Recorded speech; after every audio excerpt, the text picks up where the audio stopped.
Hello everyone, welcome to സ്ട്രോംസ് repair YouTube channel. ഇത് Sharp 25 ഫ്ലാറ്റിൻ്റെ ടി വിയാണ്. അപ്പോൾ ഇതിൻ്റെ കംപ്ലയിൻ്റ് എന്ന് പറയുമ്പോൾ ടി വി ഇപ്പോൾ ഡെഡാണ്.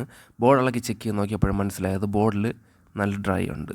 പവർ സപ്ലൈയിലൊക്കെ അത്യാവശ്യം ഡ്രൈ ഉണ്ട്, ISTRലൊക്കെ ഡ്രൈ ഉണ്ട്, റെസിസ്റ്റൻസ് ആ ഡയോഡിലൊക്കെ ഡ്രൈ ഉണ്ട്, പിന്നെ പുറത്തോട്ടും അത്യാവശ്യം കുറച്ചൊക്കെ ഡ്രൈ ഉണ്ട്. അപ്പോൾ ബോർഡും ബേസ് ബോർഡും കംപ്ലീറ്റ് ആയിട്ട് ഇവിടെ ഡ്രൈ സോൾഡർ ചെയ്തിട്ട് ഓൺ ചെയ്ത് നോക്കാം. ഇവിടെ ശ്രദ്ധിച്ച് നോക്കിയാൽ മതി, കംപ്ലീറ്റ് ആയിട്ട് ബോർഡ് ഞാൻ ഡ്രൈ സോൾഡർ ചെയ്തിട്ടുണ്ട്.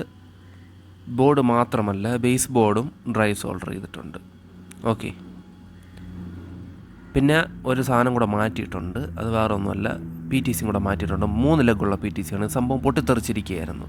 അപ്പോൾ വേറെ ഒരു ബോഡിയിൽ നിന്ന് എടുത്തു, ഫിലിപ്സിൻ്റെ ഒരു ബോഡിയിൽ നിന്നാണ് PTC എടുത്തിട്ട് കറക്റ്റായിട്ട് സോൾഡർ ചെയ്ത് വെച്ചിട്ടുണ്ട്. TV ഇതാ ഓൺ ചെയ്തിട്ടുണ്ട്, കറക്റ്റായിട്ട് ഇതാ TV ഓണായി വന്നിട്ടുണ്ട്. അപ്പോൾ വേറെ ഒരു കംപ്ലയിൻസും ഇല്ല. അപ്പോൾ വീഡിയോ ഇഷ്ടപ്പെട്ട വീഡിയോ ലൈക്ക് അടിക്കാനും ചാനൽ ഒന്ന് സബ്സ്ക്രൈബ് ചെയ്യാനും മറക്കല്ലേ. അപ്പോൾ താങ്ക് യു ഫോർ വാച്ചിങ്.